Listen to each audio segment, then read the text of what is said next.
Hello friends and welcome back for another episode of Indie Impressions. My name is Nick and today we're going to be checking out a very strange and kind of curious little enigmatic Japanese arcade game.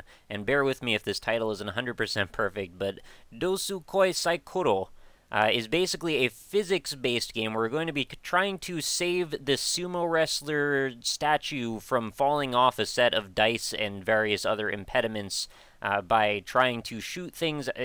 Let me just show you. It's too strange to try and explain. This is probably going to be a rather short video, because there's not a lot to this game as far as I can tell, but it was such a strange thing that I just wanted to show you guys and hopefully maybe get you around some of the confusion that came from starting this game out without being able to read the Japanese in all of the text everywhere.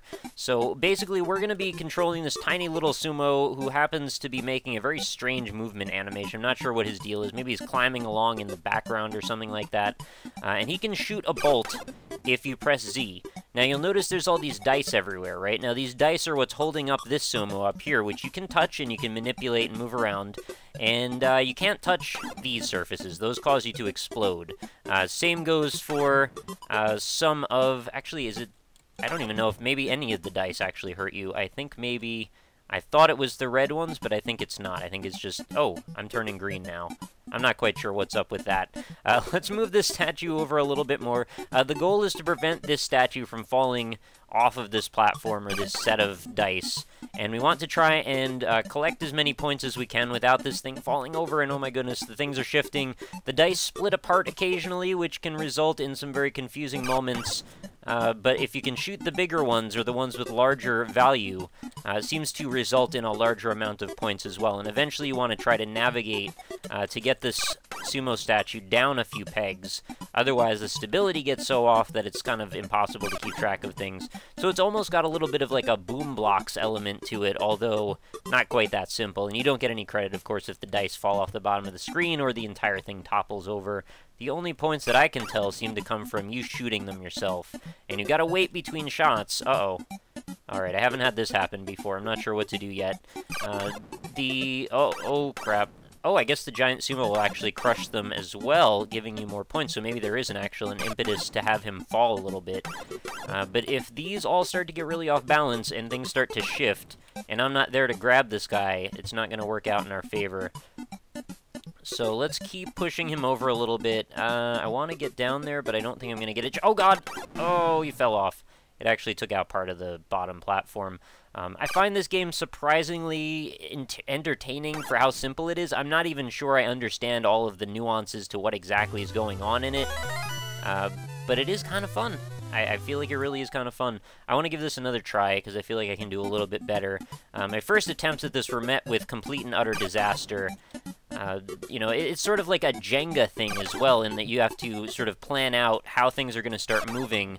But then there's the wildcard element of the dice splitting and things, you know, introducing more than you can necessarily keep track of in a short amount of time. And, you know, it's also reminding me a little bit, between the chiptunes in the background and the dice, it's reminding me a little bit of some of the Sega Master System games that I used to play, and I'm not exactly remembering, like, particularly which one I'm thinking of, but maybe Teddy Boy, because I believe there were a lot of dice in that game as well.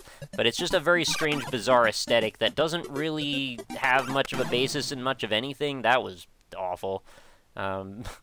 But it's, I don't know, whatever it is, it's confusingly disorienting in a way that makes me want to find out more about it. I guess it piques my curiosity. And it's nice enough to thank me for playing each time that I fail miserably before it drops me out at the title screen. I'm wondering if you do well enough, though, if maybe it would bring you to another level, or is this maybe the entire game? Either way, I think it's probably reasonably fun regardless, but I could see there being some potential to this being played over a long period of time as well. If you had, like, a set of levels, you know, a progression mechanic, sort of like, you know, Super Mario World or something, where you've got to get through a certain amount of levels, and then you can open up some branching paths, and each puzzle gets harder as you go, or something like that. I think that could be kind of remotely fun anyway. Again, not 100% sure what it is exactly that I'm doing, but I think I want to keep this guy up on top for the moment. If anyone can explain to me why my character turns green sometimes, I'd be kind of curious about that. Do I get superpowers? Maybe I speed up my charge meter when I turn green or something? I should probably watch that more carefully.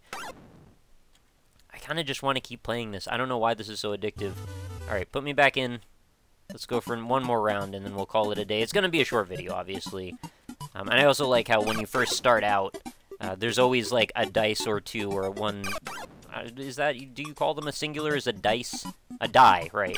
One singular die, or maybe a couple of them, fly off the stack because the physics are just a bit wonky. I sort of enjoy that. It's a little silly to me.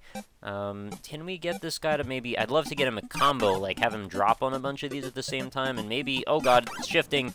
I wanted to get rid of that one so things would work out, but you gotta be careful, because if you try to navigate too quickly, you end up smashing yourself into one of the platforms, and then you can't make it back to the statue in time, and the whole thing starts to shift out of control, and it's just a nightmare. I also like how these platforms remind me a little bit of, like, the Donkey Kong, you know, the girders or whatever we called them. Oh, I can kill these just by pushing him into them. Oh, God. Careful. This is an interesting method. Oh, okay. Well, that's not going to work out for us then. Let's see if we can clear... Oh, they're reappearing on the tiers above. I didn't realize they would do that, actually.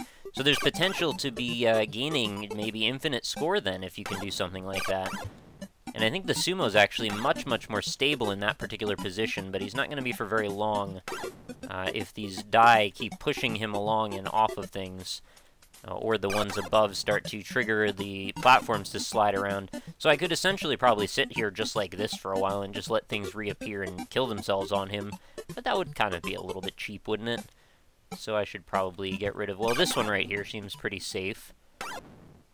I could try and get around to the other side, but, well, I mean, I guess one of these could end up splitting or introducing another die. Maybe they never were splitting in the first place. I was sort of looking at them like maybe the 6 becomes a 5 and so on and so forth, and I think that's going to be my high score, unfortunately.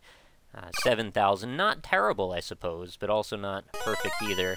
Something about me just wants to keep playing this until I get a perfect score, whatever that might be, or at least can clear out the whole level without falling off the course. But anyway, I think that's going to do it for this rather short episode. I just wanted to show you this curiosity, see if you would find it mildly entertaining at the very least, and perhaps give you a quick crash course on what it is that you're even looking at when you start it up, because it makes very little sense at first glance. There's very little that you can glean from the gameplay design that's like, oh, I've played one of these before, this is what I do here. No, it's just very much completely... well, up in the air is my assertion anyway.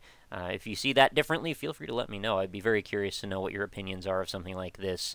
And do let me know if this is the type of thing that you'd like to see future episodes on, because I do like to grab, like, one random Japanese curiosity game every now and then. I don't run into a ton of them, but when I do, very oftentimes they are quite good, or at least addictive, or short-form entertaining in some form or another.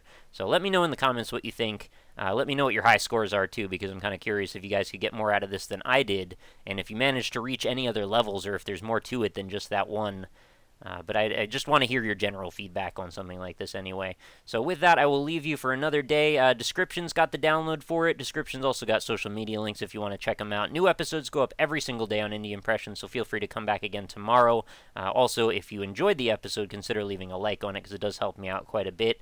And if you want to stay in tune for future episodes, consider subscribing to the channel as well. That's a huge help. And then you'll get everything in your YouTube sub box, if that is working on that day or not, I guess. We will see. But anyway, thank you for watching, guys. I hope you'll come back again tomorrow, and I hope you have a lovely night. Talk to you later.